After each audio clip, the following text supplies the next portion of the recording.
ये आपका ट्रांजिस्टर का ही एक टॉपिक और है, ट्रांजिस्टर सर्किट कॉन्फ़िगरेशन, जिसमें कि common base, common emitter, common collector, ये 3 डायग्राम्स बनते हैं। ये डायग्राम्स देख सकते हैं आप। ठीक है, कॉमन बेस का मतलब ये होता है कि आपका बेस कॉमन रहेगा एमिटर और कलेक्टर के साथ। ये एमिटर है, ये कलेक्टर है, NPN है। ठीक है, P2N डायरेक्शन होगी और एमिटर के साथ होगी, जैसे कि मैंने पहले भी बताया था, करेक्शन। और ये आपका इनपुट सेक्शन होगा, ये आपका आउटपुट सेक्शन होगा। जो वोल्टेज हम यहाँ अटैच करेंगे that will be VEB, VCB।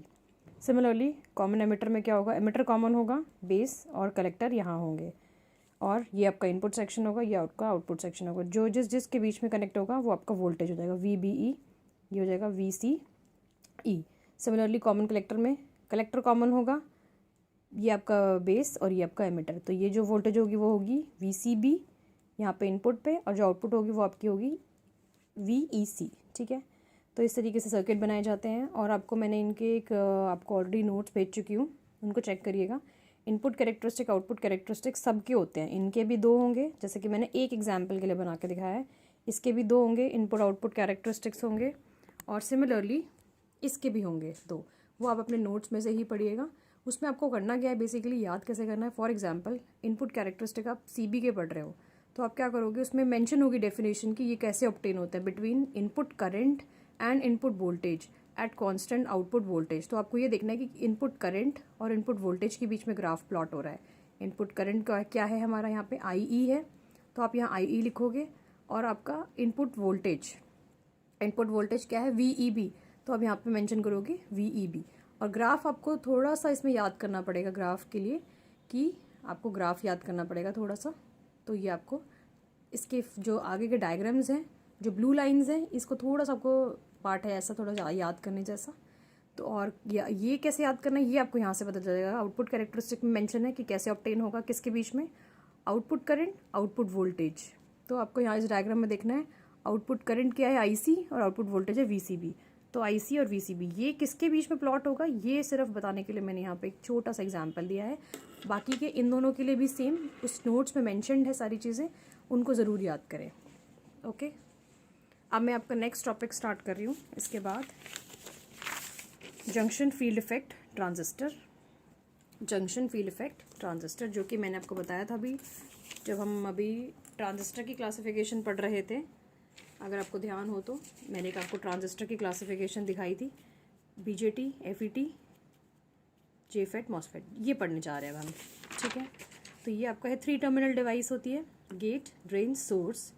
2 types of FET होते हैं, N चैनल, P चैनल, बताया था मैंने आपको। ठीक है, इसका मतलब ये होगा यहाँ पे कि N चैनल का मतलब ये होता है, यहाँ पे आपका N टाइप का सबस्ट्रेट होगा, बॉडी होगा, जो उसमें साइड की लेयर्स होंगी वो हमारी P टाइप होगी। सिमिलरली P चैनल जो होता है उसके अंदर सबस्ट्रेट जो होगा हमारा मेन बेस जो होगा वो P टाइप का होगा, साइड लेयर्स होंगी N टाइप की। ठीक है, सिंबल कैसे बनता है देख लीजिए, ड्रेन, गेट, सोर्स, VGS और ये ID current. Drain current ID है, ये किस पे डिपेंड करता है हमारा, VGS पे डिपेंड करता है। ड्रेन करंट किस पे डिपेंड करता है, VGS पे डिपेंड करता है। That is why we call it as a voltage control device. ये हमारा वोल्टेज कंट्रोल्ड डिवाइस होता है। ठीक है, और आपका जो कंस्ट्रक्शन वर्किंग अब आप यहाँ पर देख सकते हो, इसके अंदर ये क्या है आपके पास, केस है हमारे पास VGS 0 वोल्ट है। ये डायग्राम देख रहे हैं पूरा किसका है, JFET का। ठीक है, हाँ जी, JFET का। तो अब आपने क्या देखा, यहाँ पे गेट है, सोर्स है, ड्रेन है, ये दोनों आपके ग्राउंडेड है।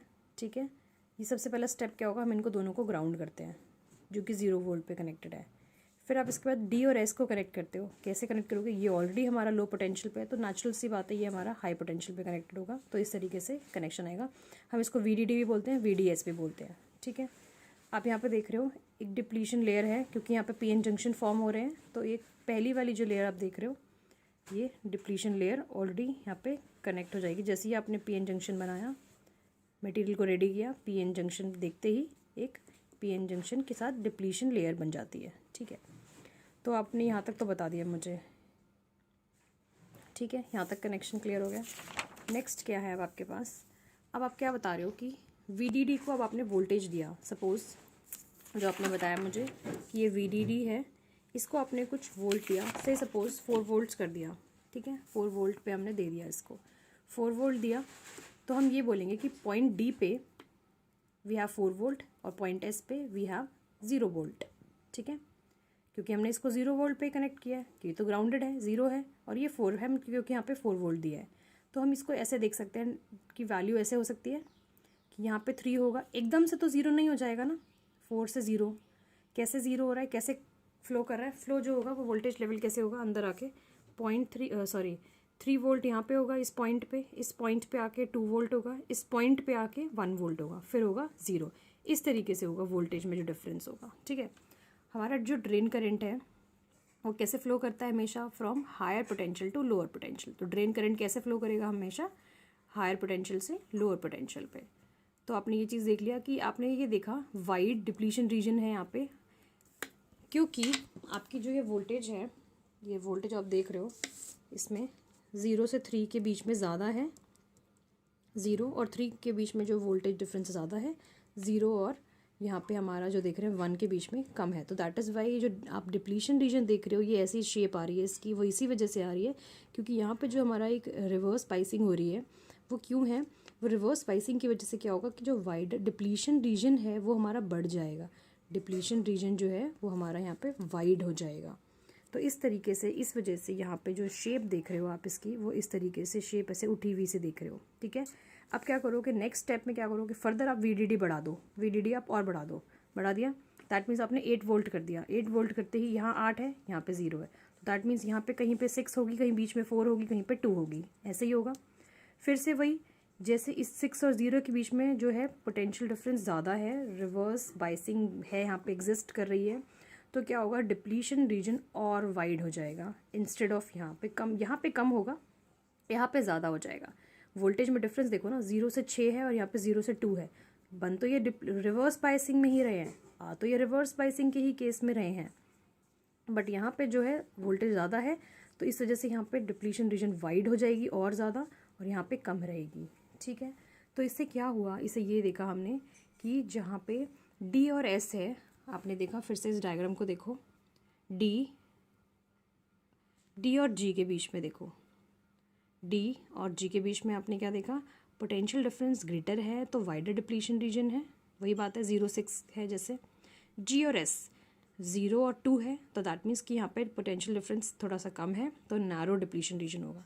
फिर आपने क्या देखा, एक ऐसा स्टेट आया कि आपका जो चैनल है वो बिल्कुल ही एकदम बंद सा कर रहा है, रास्ता नैरो होता जा रहा है चैनल, ठीक है ना। ये जो हमने डायग्राम बनाया है, ये नैरो जो दिखा रखा है वो ये दिखा रखा है, ये वाला चीज़, ये वाला और ये वाला लाइन, दैट मीन्स कि रास्ता जो है कम मिल रहा है करंट को पास करने के लिए, ड्रेन करंट को। क्या होता है कि ये 2 मटेरियल हैं आपके पास, एक ही मटेरियल के 2 शेप है जिनकी लेंथ भी सेम है, थिकनेस डिफरेंट है, ठीक है ना।